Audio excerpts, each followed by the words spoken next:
own son handed me forged psychiatric commitment papers while I was enjoying breakfast in what I thought was a luxury spa in Barcelona.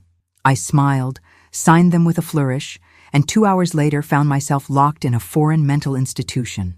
But Brandon forgot one crucial detail about his dear old mother. I didn't survive 30 years of marriage to his manipulative father without learning a few tricks of my own.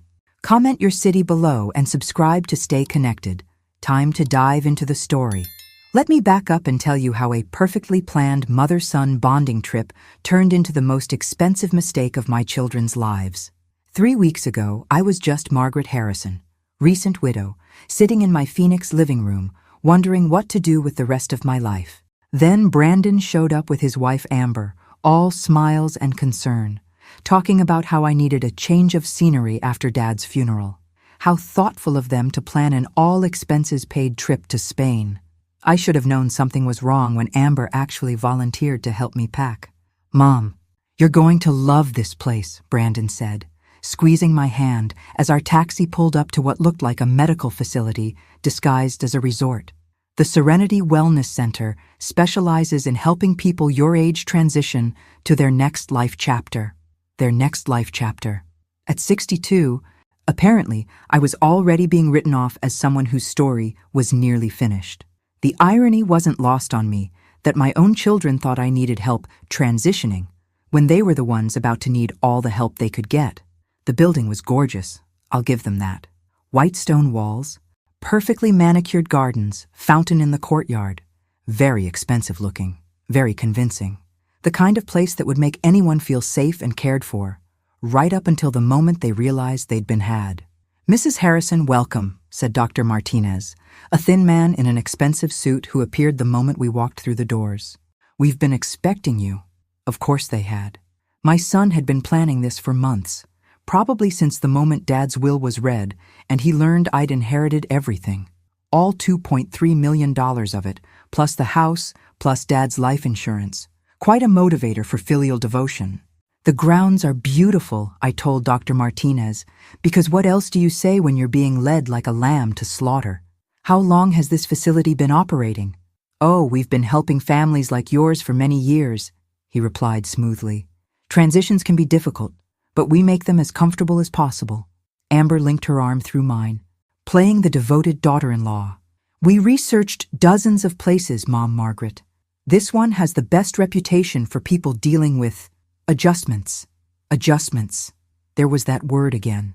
I was starting to hate it almost as much as I was starting to hate them. They showed me to my room. Spacious, pleasant, with a beautiful view of the gardens. Amber helped me unpack while Brandon spoke quietly with Dr. Martinez in the hallway. I could catch fragments of their conversation through the thin walls. "The paperwork is all in order. American consulate, temporary guardianship, medical necessity. Medical necessity. For a woman who just buried her husband of 35 years, but was otherwise perfectly healthy. I felt my blood pressure rising, but I kept my expression calm, pleasant. Let them think their plan was working perfectly. "Mom, we hate to leave you here alone," Brandon said when they returned to my room. "But Amber and I have some business to take care of in Madrid. We'll be back in a few days to check on you." "Take your time," I said sweetly. "I'm sure I'll be just fine here." Oh, I was going to be more than fine. I was going to be spectacular. But first, I needed to figure out exactly what game they were playing and how deep this betrayal went. As I watched their taxi disappear down the tree-lined drive, I felt something I hadn't experienced in years. Pure, focused anger. And it felt wonderful. That evening at dinner, I struck up conversations with other guests. What I learned made my blood run cold. This wasn't a wellness center. It was a private psychiatric facility that specialized in difficult family situations. Half the people here had been committed by relatives who stood to inherit from them. The other half were genuinely ill and had no idea what was happening around them. "How long have you been here?" I asked Elena, a woman about my age who spoke English with a slight accent. 8 months, she said sadly. "My daughter says I need treatment for dementia, but I remember everything perfectly. I just can't prove it because they control all communication with the outside world." 8 months. I felt sick thinking about what my children had planned for me, but I also felt something else. Determination. Whatever papers they'd had me sign, whatever lies they'd told about my mental state, I was getting out of here. And when I did, they were going to learn exactly how lucid their mother really was. The next morning brought my first real taste of what Brandon and Amber had arranged for me. Dr. Martinez appeared at my room at 7 a.m. with a cheerful smile and a clipboard full of documents. Mrs. Harrison, we need to complete your intake evaluation today. Just some standard paperwork to ensure we provide the best possible care. I glanced at the forms. Commitment authorization, treatment consent, financial power of attorney transfer. My son hadn't just had me institutionalized. He'd been setting up to control my entire estate while I was locked away. Dr. Martinez, I said, putting on my most confused expression. I'm afraid my reading glasses are broken. Could you just tell me what these papers say? I trust you completely. His smile became patronizing. Of course, Mrs. Harrison. These are simply formalities. Your son explained that you've been having some memory issues since your husband's death. These documents ensure he can handle your financial affairs while you focus on recovering. Memory issues. Right. The only thing I couldn't remember was raising a son capable of this level of betrayal.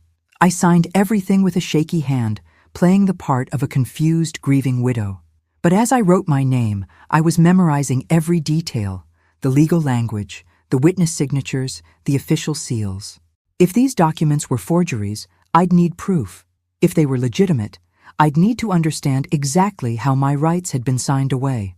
After the paperwork session, Dr. Martinez introduced me to my treatment team, a psychiatrist who didn't speak English well enough to conduct a proper evaluation, a social worker who'd clearly never met me before, but had extensive notes about my deteriorating mental state, a nurse who looked at me like I might become violent at any moment.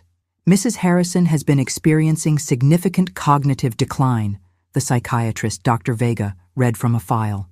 According to her family, she's shown increasing paranoia, memory loss, and inability to manage daily tasks. I sat quietly while they discussed my supposed symptoms. Paranoid delusions about family members trying to steal from her, forgetting to pay bills, getting lost while driving, talking to her deceased husband as if he were still alive. Every single symptom was a lie, but they were specific lies, detailed lies, the kind that could only come from someone who knew me well and had spent time thinking about how to destroy my credibility. My own son had crafted a fictional version of my mental state that was thorough enough to convince medical professionals. We'll start you on a mild sedative, Dr. Vega continued, to help with the anxiety and confusion. Many patients find it helps them adjust to their new living situation. Sedatives. Of course. Keep the inconvenient mother drugged and compliant while her devoted children emptied her bank accounts. I nodded and smiled, but inside, I was calculating. How long would it take them to drug me into actual incompetence? How quickly could I get word to someone on the outside? How many laws were they breaking, and could I prove it? That afternoon, during what they called therapeutic recreation time, I made my first ally. Maria Santos was a janitor who'd been working at the facility for 6 years. She spoke excellent English and had a daughter back home in Mexico who she supported with her salary. Mrs. Harrison, she said quietly while mopping the floor near where I sat reading, you don't seem like the others. I looked up, meeting her eyes carefully. What do you mean? The ones whose families bring them here, they're usually, she gestured vaguely, different, confused. You seem very aware of everything. Maria was taking a risk by talking to me. Staff weren't supposed to question patient commitments, but something about my situation bothered her, and I needed to find out what she knew. Maria, can I ask you something? In your experience, how often do patients leave here? Her expression darkened. The ones with dementia? Never. The ones whose families pay for long-term care? Almost never. But you? She glanced around to make sure we weren't being observed. You should know that Dr. Martinez received a very large payment from your son, more than the usual fees. A large payment. So this wasn't just about getting me out of the way. It was about making sure I stayed out of the way permanently. My children hadn't just betrayed me. They'd bought and paid for my disappearance. But they'd made one critical error. They'd underestimated exactly how sharp their target really was. By day 3, I had the facility's routine memorized and a plan forming. Morning medications at 8 a.m., which I'd been hiding under my tongue and spitting out later. Therapy sessions at 10, where I played increasingly confused to encourage the staff's belief that the drugs were working. Lunch at noon, when most of the security guards took their break. Afternoon rec time at 2, when Maria worked the second floor where the administrative offices were located. The keycard system was sophisticated, but not impenetrable. Each staff member had access cards that worked on different doors depending on their clearance level. Dr. Martinez could go anywhere. Nurses could access patient areas and the medical offices. Maintenance staff like Maria could go almost everywhere except the main administrative wing. But there was one door that didn't require a key card, the emergency exit in the laundry room. I discovered it during my first night when I couldn't sleep and went wandering. The door had an alarm, but it was the kind that could be bypassed if you knew what you were doing. And thanks to 35 years married to an engineer who loved explaining security systems, I knew exactly what to do. The real challenge wasn't getting out of the building. It was getting to the American consulate in Barcelona with proof of what had been done to me. I needed those commitment papers, the financial documents, evidence of the payments Brandon had made. Without proof, I'd just be another confused elderly woman making wild accusations about her caring family. That's where Maria became invaluable. "The papers you signed," she said during our third careful conversation. "Dr. Martinez keeps copies in his office, along with correspondence from families, payment records, everything." "How do you know that?" "Because I clean his office. And because I've been watching this place destroy families for 6 years. Some of us who work here, we see what really happens." Maria wasn't the only staff member who had concerns about the facility's practices.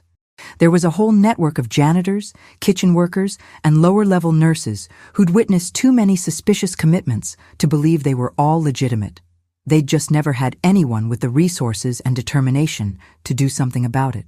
"If I could get into that office," I said carefully, "would you be able to help?" Maria was quiet for a long moment. "Mrs. Harrison, if you're caught trying to escape, they'll move you to the secure wing. Patients in the secure wing never leave. Then I won't get caught." That night, while the facility slept under its minimal night staffing, I put my plan into action. The laundry room was on the ground floor, accessible through a service corridor that ran behind the kitchen. At 2 a.m., the night shift had only 3 guards, one at the main entrance, one making rounds, and one monitoring the security cameras from the central station. The camera monitoring was the weak point. The guards rotated shifts every 4 hours, and during the changeover, there was always a 15-minute gap while the new guard got settled and reviewed the night's incident reports. I'd timed it precisely for 3 nights running. I disabled the emergency door alarm using my deceased husband's favorite trick, a small piece of electrical tape over the magnetic contact. As long as the tape stayed in place, the system would read the door as closed even when it was open. Simple, effective, and nearly invisible unless someone was looking for it. Getting back in would be the real challenge, but I'd solve that problem too. Maria had agreed to unlock one of the ground floor windows in the recreation room at 6 a.m., just before her shift ended. A small window that was partially concealed by landscaping and out of view from the main security cameras. The walk to the road was longer than it had looked from my room window, but at 3 a.m. there was no traffic and no witnesses. I'd changed into the darkest clothes I'd brought, navy slacks and a black sweater that would help me blend into the shadows. 40 minutes later, I was standing outside a 24-hour internet cafe in the small town near the facility. My credit card still worked. Apparently, Brandon hadn't moved to freeze my accounts yet. Overconfident of him. He'd probably assumed I'd be too drugged and confused to cause any trouble for weeks. Time to prove him wrong. I spent the next 3 hours researching Spanish commitment laws, locating the nearest American consulate, and most importantly, finding a lawyer in Barcelona who specialized in international legal disputes involving American citizens. Dr. Carmen Ruiz had handled several cases involving questionable psychiatric commitments and had a reputation for taking on institutions that preyed on vulnerable patients. By 6 a.m., I was back in the facility in my room, pretending to sleep. When the morning medication round began, I dutifully took my pills and dutifully spit them out the moment the nurse left. Maria found the electrical tape on the emergency door during her morning rounds and disposed of it without comment. As far as anyone knew, I'd never left the building. But I had left a trail of digital breadcrumbs that would soon reach very interested parties in both Barcelona and Phoenix. My children thought they'd silenced me by locking me away. Instead, they'd given me exactly the motivation I needed to bring down their entire scheme. Dr. Carmen Ruiz arrived at the Serenity Wellness Center on Thursday morning with a briefcase full of legal documents and an expression that could freeze hell. I watched through my window as she parked her car and strode toward the main entrance like a woman with a mission, which she was. My late-night emails had accomplished exactly what I'd hoped. Dr. Ruiz had contacted the American consulate, who had demanded an immediate wellness check on an American citizen who'd reported being illegally committed. The Spanish authorities had questions about the facility's documentation. And most importantly, Brandon and Amber were about to get a very unpleasant surprise. "Mrs. Harrison," Dr. Martinez appeared at my door, looking distinctly uncomfortable. "You have visitors. Legal visitors." I put on my best confused expression. "Legal? Did I do something wrong, doctor? I can't remember." No, Mrs. Harrison. These are advocates. They want to speak with you about your stay here, doctor." Ruiz was everything I'd hoped she'd be. Sharp, thorough, and absolutely furious about what she'd discovered during her preliminary investigation of my case. "Mrs. Harrison," she said, taking a seat across from me in the visitor's room, "I need to ask you some very direct questions. Are you being held here against your will?" I think my son brought me here for my own good," I said, maintaining my act while Dr. Martinez hovered nearby. "I've been having some memory problems since my husband died." "I see. And do you remember signing any legal documents when you arrived?" "Documents? Oh, yes. Dr. Martinez had me sign some papers. But I couldn't read them clearly. My glasses are broken." I gestured helplessly. Dr. Ruiz made notes, but I could see recognition in her eyes. She knew exactly what I was doing, playing the part while giving her the information she needed. "Mrs. Harrison, would you like me to help you contact your family to discuss your care?" "Oh, that would be wonderful. My son Brandon is in Madrid on business. He and his wife Amber are such good children to arrange this lovely place for me." More notes. Dr. Ruiz was building a case, and every confused, compliant answer I gave her was ammunition. Because the more incompetent I appeared, the more illegal my commitment became under Spanish law. After Dr. Ruiz left, things moved quickly. By afternoon, Spanish social services had arrived to conduct their own evaluation. By evening, the American consulate had sent a representative to interview me. And somewhere in Madrid, my children were getting emergency phone calls from lawyers they'd never heard of. But the real surprise came the next morning. "Mom?" Brandon's voice came through on the facility phone, tight with stress. "I just got a call from some Spanish lawyer. She says there are questions about your commitment papers." "Oh, Brandon, sweetheart," I said, injecting just the right amount of confusion and distress into my voice. "I'm so sorry if I caused any trouble. I don't remember talking to any lawyers. These doctors say my memory isn't very good anymore. Mom, listen to me very carefully. If anyone asks you questions, just tell them you're happy there and getting good care. Can you do that for me?" "Of course, dear. But Brandon, when are you coming to visit? I miss you. We'll be there tomorrow. Just don't sign anything else, okay? And don't talk to any more lawyers without me there." After I hung up, I allowed myself a small smile. Brandon was panicking, which meant his lawyers had told him exactly how much trouble he was in. International kidnapping, false imprisonment, elder abuse, fraud. The list of potential charges was impressive, but I wasn't done yet. My children had tried to erase me from my own life, and they were about to learn that Margaret Harrison didn't erase easily.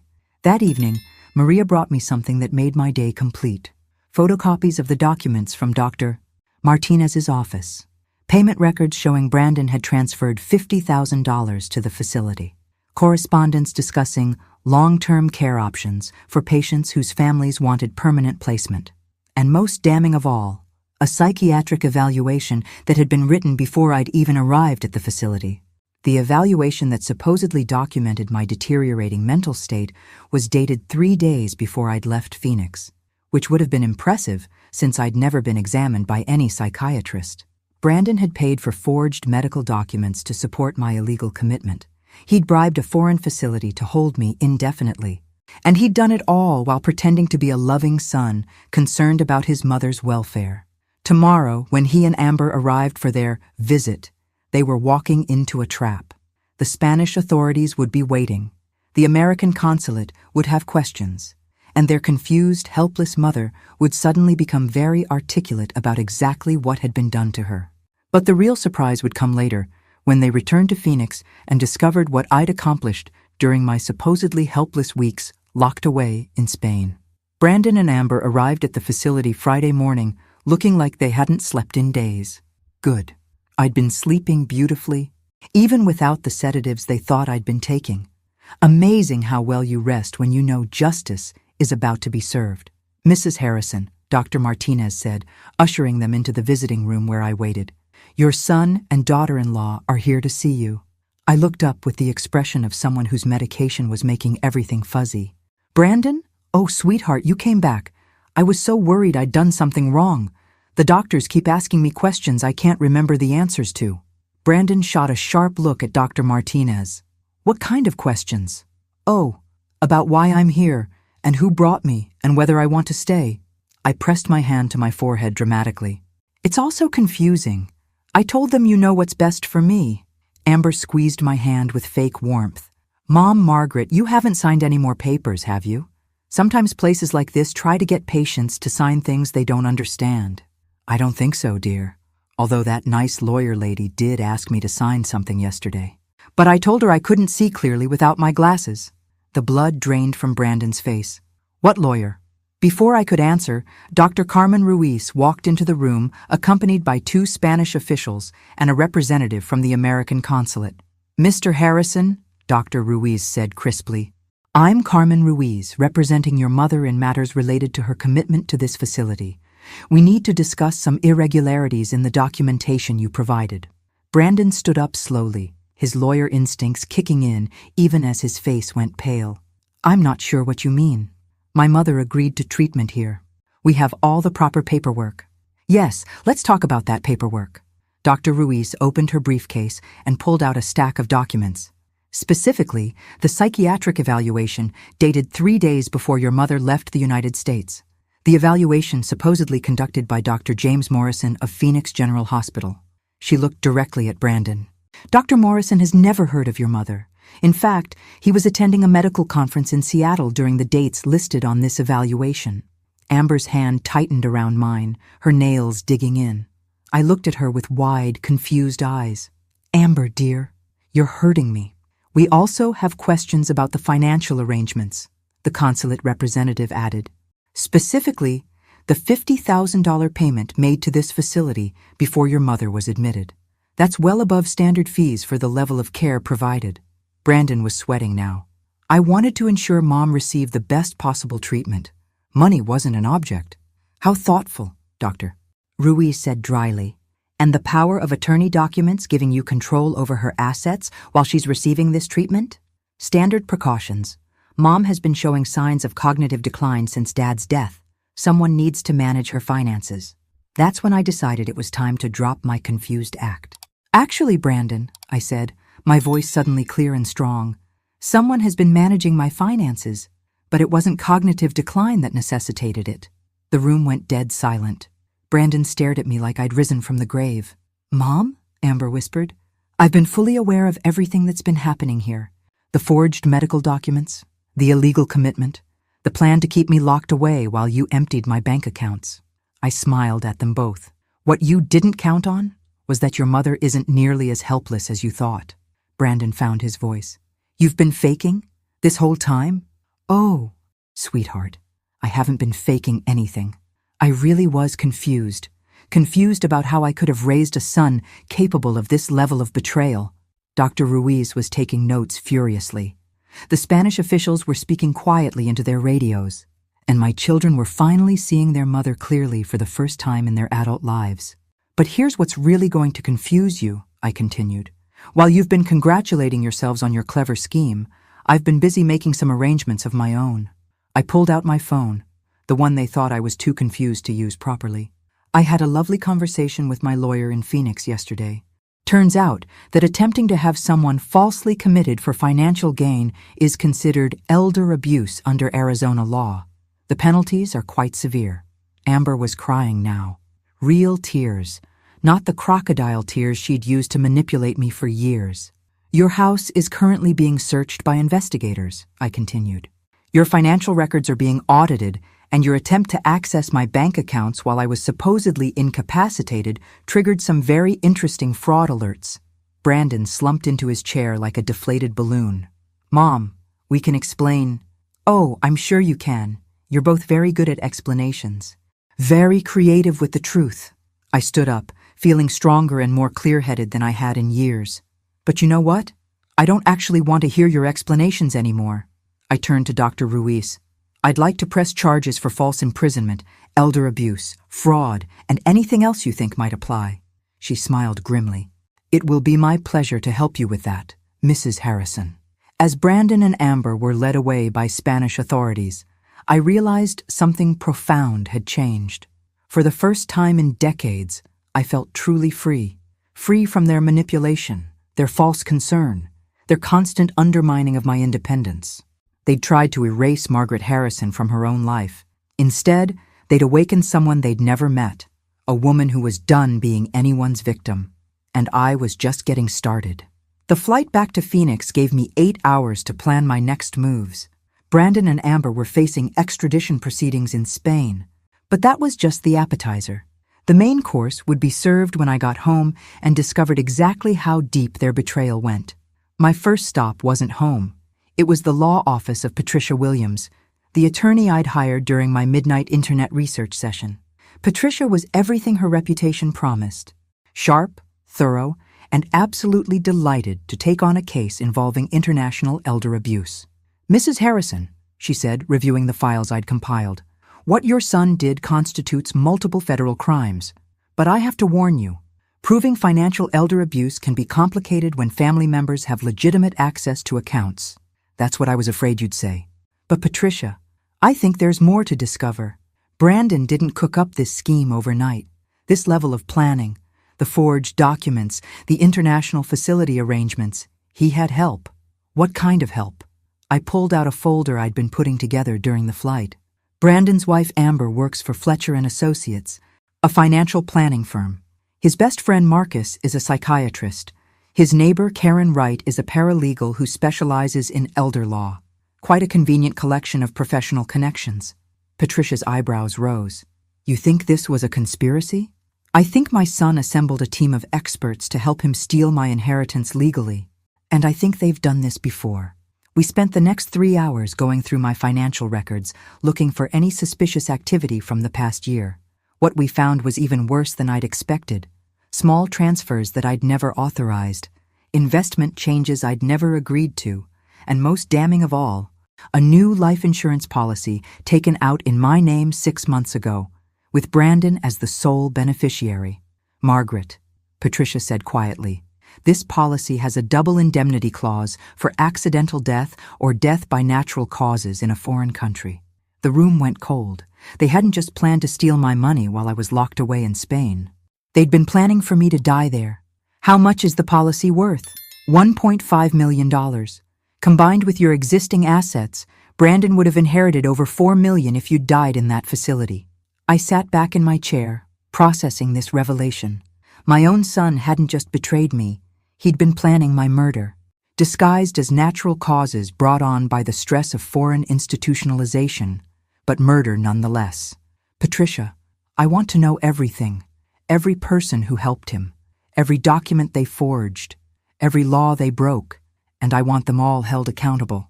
That's going to require a comprehensive investigation. The FBI will need to get involved given the international elements. Then call them. By evening, I was sitting in my own living room for the first time in 2 weeks, but it felt like a foreign place. Everything looked the same, but knowing what had been planned here, what conversations had taken place about my future, made me feel like I was sitting in a crime scene. My phone rang. It was Detective Sarah Martinez from the Phoenix Police Department's Elder Abuse Unit. Mrs. Harrison, we've finished our preliminary search of your son's residence. You need to see what we found. 20 minutes later, I was standing in Brandon's home office. looking at evidence that made my blood run cold. A detailed timeline of my husband's final illness, research on accelerated inheritance procedures, and most chilling of all, a folder labeled Contingency Plans that outlined 3 different scenarios for what they called resolving the Margaret situation. Option 1 was the Spanish facility, isolate and control until natural death occurred. Option 2 was having me declared incompetent and placed in a secured care facility in the U.S. Option 3 was what they euphemistically called medical intervention during travel. Mrs. Harrison, Detective Martinez said gently, "We need to discuss protection arrangements for you. If your son posted bail—" "He won't," I said firmly. "His passport has been confiscated, and the Spanish authorities aren't releasing him until the extradition hearing. But his associates are still here, and they have just as much to lose as he does." That night, as I sat in my house under police protection, I realized that exposing Brandon and Amber was just the beginning. There was a whole network of people who'd helped plan my disappearance, and they were still out there, probably planning damage control. But they'd made the same mistake my son had made. They'd underestimated Margaret Harrison, and I was about to show them all exactly how costly that miscalculation would be. Or, Dr. Marcus Webb looked nothing like the monster I'd been expecting. Sitting across from me in the FBI interview room, he appeared to be exactly what he claimed to be, a concerned family friend who'd tried to help Brandon get appropriate care for his mentally declining mother. "Mrs. Harrison," he said with practiced empathy, "I want you to know that everything I recommended was based on Brandon's descriptions of your behavior. If he misled me about your condition, then I'm as much a victim here as you are."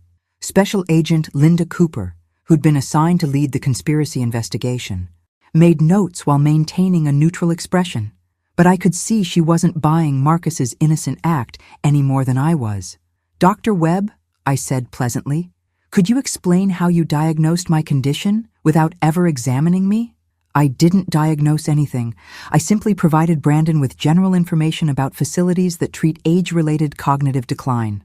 General information that included specific recommendations for foreign institutions that specialize in long-term involuntary commitment." His composure flickered slightly. Brandon was concerned about privacy issues.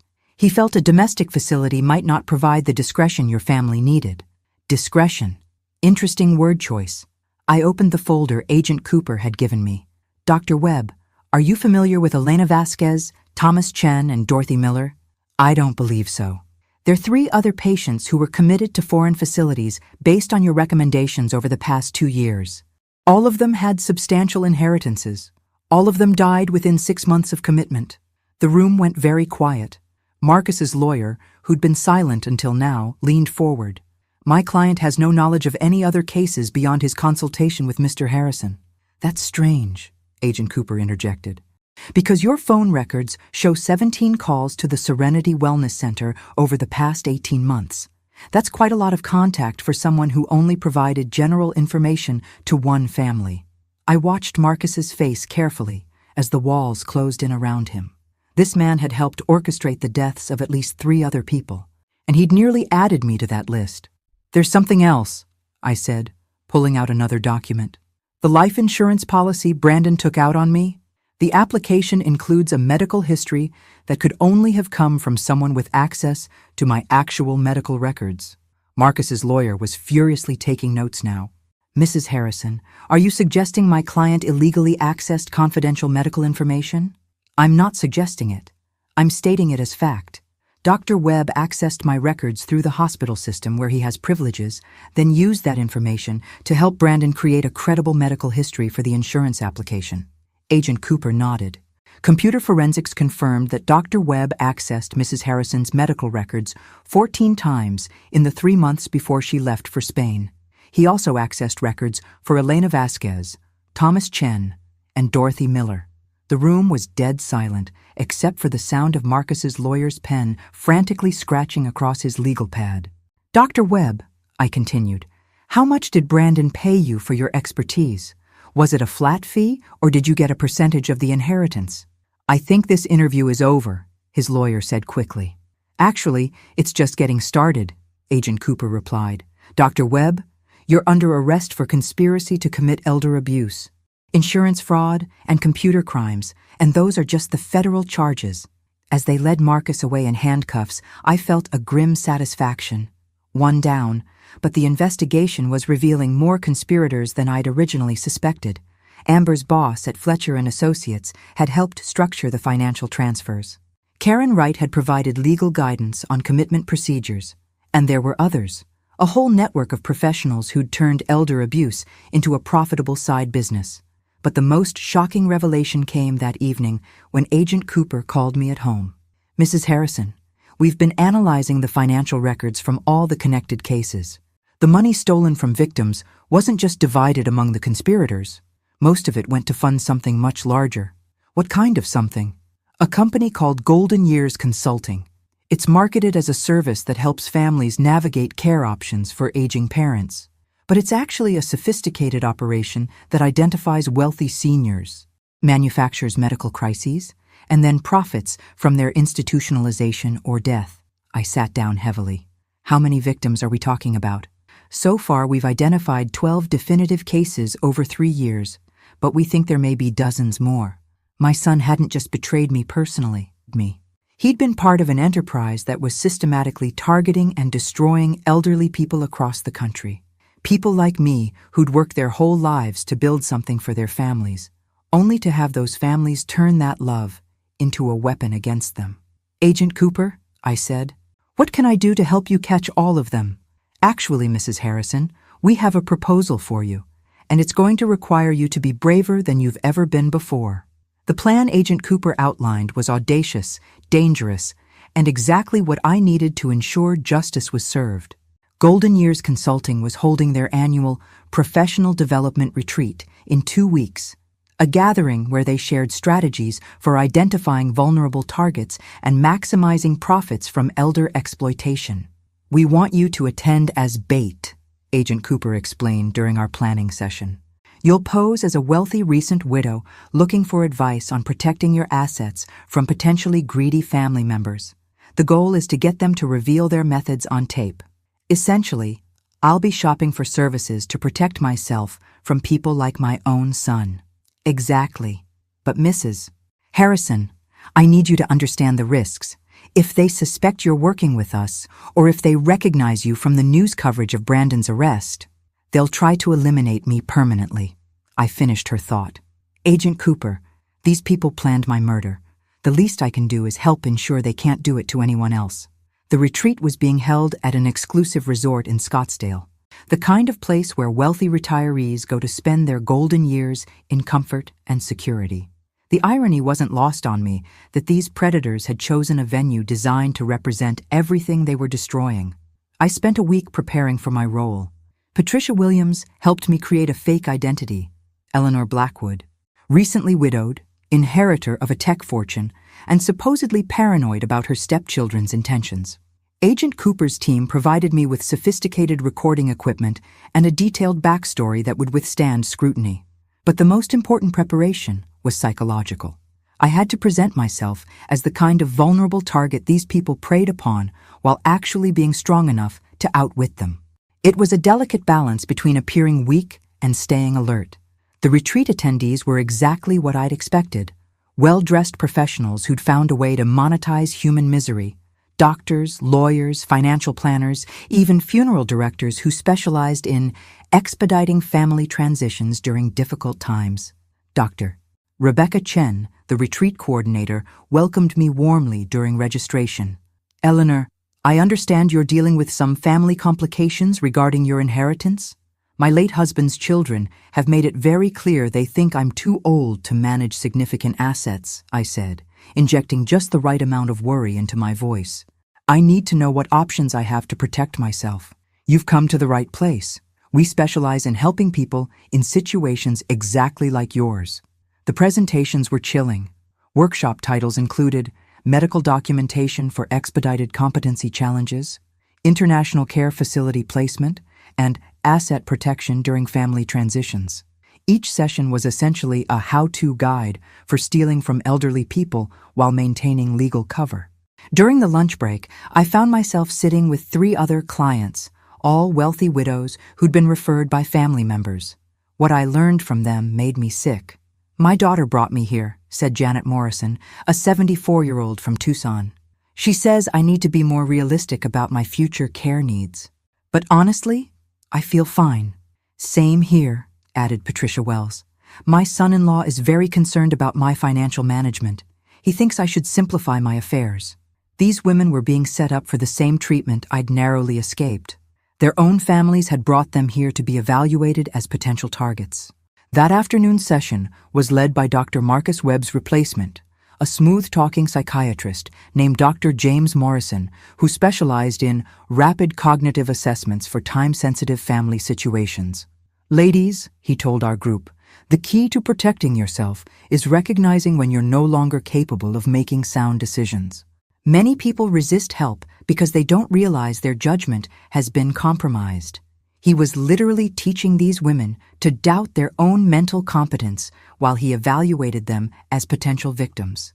But the most damning session came that evening, when Dr. Rebecca Chen addressed the professional attendees in what she thought was a private meeting. Thanks to Agent Cooper's surveillance team, I was able to listen to the entire presentation from my room. This year's client pool shows excellent potential, she said, reviewing profiles of the widows they'd identified. Eleanor Blackwood in particular represents a high-value opportunity. Recent bereavement, substantial assets, and stepchildren who've already expressed concern about her judgment. They weren't just planning to help my fake stepchildren steal from me. They were planning to help them kill me. The Blackwood case will require our full international package, Dr. Morrison added. Given the asset size, we'll want to ensure complete resolution within 6 months. Complete resolution. Their euphemism for murder. As I sat in my luxury hotel room, listening to these monsters plan the death of my fictional identity, I realized that bringing down Brandon and his immediate co-conspirators hadn't been enough. Golden Years Consulting was a machine designed to destroy people like me, and it had been operating successfully for years. But tomorrow, that machine was going to meet its match. Because Eleanor Blackwood might be a vulnerable target, but Margaret Harrison was about to end their operation permanently. The next morning brought a development I hadn't expected. Agent Cooper called my room at 6 a.m. with news that changed everything. Mrs. Harrison, we have a problem. Brandon made bail. I sat up in bed, instantly awake. How is that possible? He's facing extradition to Spain. His lawyer filed an emergency appeal claiming medical necessity. Apparently, Amber suffered a breakdown in Spanish custody, and Brandon convinced a judge that he needed to be released to arrange psychiatric care for his wife. That's ridiculous. He can arrange care from jail. The judge disagreed. Brandon's been released on $2 million bond with electronic monitoring and surrender of his passport. But Mrs. Harrison, there's something else. We think he knows about the operation. My blood went cold. What do you mean? Someone tipped off Golden Years Consulting about our investigation. They've moved up their timeline for the retreat. Instead of spreading activities over 3 days, they're compressing everything into today. And they've added a new session specifically focused on the Eleanor Blackwood case. I got dressed quickly while Agent Cooper explained the new situation. Brandon's release had somehow triggered a panic within the conspiracy. They were accelerating their plans, which meant they intended to neutralize the Eleanor Blackwood threat before she could cause problems. We can extract you now, Agent Cooper said. We have enough evidence to prosecute the core group, but not enough to save the other women here, Janet, Patricia, and the others. If I leave, they'll still be targeted. Mrs. Harrison, this isn't your responsibility. Yes, it is. Brandon didn't just betray me personally. He became part of something that's destroyed families across the country. If I can stop that, then everything I've been through will have meant something. 2 hours later, I was sitting in what Golden Years Consulting called an individual assessment session with Dr. Morrison and financial planner David Chen. They thought they were evaluating Eleanor Blackwood's vulnerability. Actually, they were confessing to a room full of hidden recording equipment. Eleanor, Dr. Morrison said with false warmth, we've reviewed your situation, and we believe you're at significant risk from your stepchildren. They clearly see you as an obstacle to their inheritance. What kind of risk? I asked. Playing scared. Legal challenges to your competency. Attempts to have you declared unable to manage your own affairs. In extreme cases, they might even try to have you institutionalized. David Chen leaned forward. The good news is that we can protect you. We have arrangements with secure facilities that cater to people in your exact situation. Secure facilities? Private care centers where you'd be safe from family interference while your assets are protected through specialized trusts. They were describing exactly what had been planned for me in Spain. A secure facility where I'd be held until I died, while they looted my estate. How would that work financially? I asked. We'd establish a series of trusts that protect your wealth from family challenges, while ensuring you receive excellent care for the rest of your life. And who would manage these trusts? David smiled. Our professional team would handle all the complex details. You wouldn't need to worry about anything. They were literally describing how they'd steal everything I owned while keeping me locked away until I died. But then Dr. Morrison said something that made my heart stop. Eleanor, I should mention that we're familiar with your situation through a mutual acquaintance. Brandon Harrison spoke very highly of our services. The room spun. Brandon wasn't just a client of Golden Years Consulting. He was actively referring them new targets. Even from jail, he was still trying to have me killed. Brandon Harrison? I managed to say. A wonderful young man who recently helped his mother transition to appropriate care. Very forward-thinking about family financial planning. They didn't know Brandon was my son. They thought Eleanor Blackwood and Margaret Harrison were different people, which meant Brandon had recommended me as a target for the same treatment he'd tried to arrange in Spain. I'd love to meet Mr. Harrison, I said carefully. Could you arrange an introduction? Actually, Dr. Morrison said, checking his phone, he's here at the resort today. Legal complications with his mother's estate, but he wanted to support our mission despite his personal troubles. Brandon was here, at the same retreat where they were planning to murder his fake target. The audacity was breathtaking. There's one more thing, David Chen added. Given the urgency of your stepchildren's threats, we'd recommend immediate placement. We could have you transferred to a secure facility as early as tonight. Tonight. They were planning to kidnap me tonight, exactly as they'd done to Janet, Patricia, and countless others. But what they didn't know was that Margaret Harrison had learned a lot about fighting back over the past 3 weeks. And tonight, instead of becoming their victim, I was going to become their worst nightmare. That sounds perfect, I told them with a grateful smile. I can't tell you how relieved I am to have found people who really understand what I'm going through. Dr. Morrison and David Chen exchanged satisfied looks. In their minds, Eleanor Blackwood had just agreed to hand over her fortune and her life. They had no idea they'd just confessed their entire operation to the FBI. NARS. At 9 p.m., everything came together in the resort's private dining room. Golden Years Consulting had arranged what they called a celebration dinner for their new client acquisition, me. What they'd actually arranged was their own destruction. The attendees included everyone who'd been involved in planning my fake murder. Dr. Morrison, David Chen, Dr. Rebecca Chen, and 3 other professionals who specialized in different aspects of elder exploitation. And sitting at the head of the table, looking confident and smug, was my son Brandon. Eleanor, Brandon said as I entered the room, Rebecca tells me you're interested in our family consultation services. I looked directly into his eyes, the same brown eyes I'd gazed into when he was a baby, when I'd rocked him to sleep and sung lullabies and promised him I'd always protect him from anything that tried to hurt him. Now those same eyes were evaluating me as prey. Mr. Harrison, I said pleasantly, I understand you've recently helped your mother with some difficult decisions. Unfortunately, yes. My mother was suffering from severe dementia, and the family had to make some hard choices about her care. How sad. Is she doing well now? Brandon's expression grew appropriately somber. Actually, she passed away last month. The stress of her condition was just too much for her system. The room went dead silent. Even the conspirators looked shocked. Brandon was announcing my death to a room full of people who thought I was someone else entirely. I'm so sorry for your loss, I said softly. It must be devastating to lose a mother. It was a blessing, really. She'd been suffering for so long. That's when I decided it was time to end this charade. Brandon, I said, my voice carrying clearly across the room, that's a fascinating story, especially since your mother is sitting right here. I pulled off the gray wig I'd been wearing as part of my Eleanor Blackwood disguise. Underneath was my own silver hair, perfectly styled. "Hello, son." Brandon's face went white as a sheet. Dr. Morrison dropped his wine glass. David Chen started looking toward the exits. "Let me introduce myself properly to the rest of you," I continued, standing up. "I'm Margaret Harrison, Brandon's supposedly deceased mother, the woman whose murder you've all been planning." Agent Cooper's voice came through the room's hidden speakers. "This is the FBI. The building is surrounded. Nobody move." What followed was chaos. David Chen bolted for the door and ran straight into Agent Martinez. Dr. Morrison tried to claim everything had been a misunderstanding. Dr. Rebecca Chen started screaming about entrapment.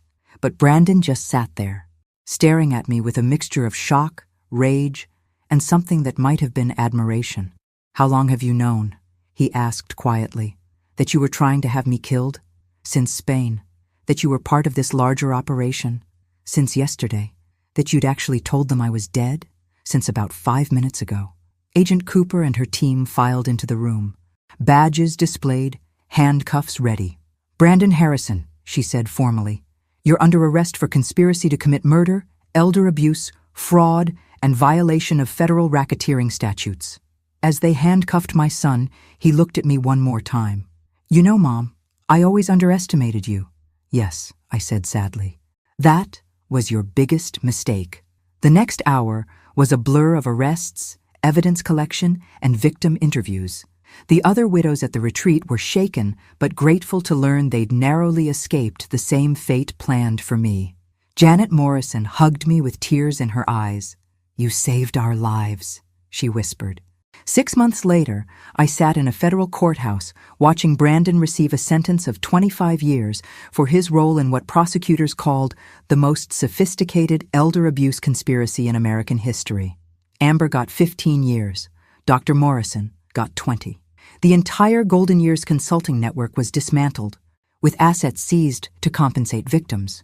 But the real victory wasn't the prison sentences or the money recovered. It was sitting in my own living room that evening, finally at peace in my own home, knowing that I'd not only survived my family's betrayal, but had helped ensure it could never happen to anyone else. I'd started this story as a victim, a confused widow being manipulated by people who should have loved and protected me, but I ended it as something much more powerful. I'd become someone who fought back, someone who refused to disappear quietly, someone who turned her own family's cruelty into justice for dozens of other families. My phone rang. It was Agent Cooper. "Margaret, we just got word from Spain. The Serenity Wellness Center has been shut down by international authorities. They're investigating connections to similar operations across Europe." I smiled, looking out at the garden I'd planted in my backyard. Roses that would bloom every spring. A tangible reminder that some things grow stronger after surviving difficult seasons. "Agent Cooper, that's wonderful news. There's something else. The Victims' Compensation Fund has been approved. Between that and the civil settlements, you're looking at receiving approximately $8 million. $8 million. More money than I'd ever imagined having. But more importantly, it was justice. Proof that my fight had meant something. "What will you do now?" Agent Cooper asked. I thought about that question as I looked around my home, the house I'd nearly lost, filled now with my own choices, my own memories, my own future. "I think I'll travel," I said. "There are places I always wanted to see but never had the chance. And who knows, maybe I'll write a book about everything that happened. Other people should know that it's never too late to fight back." After we hung up, I sat in the quiet of my own space, truly alone for the first time in decades. Not lonely, alone by choice, in control of my own life, answerable to no one but myself. My children had tried to erase me from my own story. Instead, they'd helped me discover exactly how strong I really was. And that discovery was worth more than all the money in the world. Outside my window, my roses were blooming beautifully.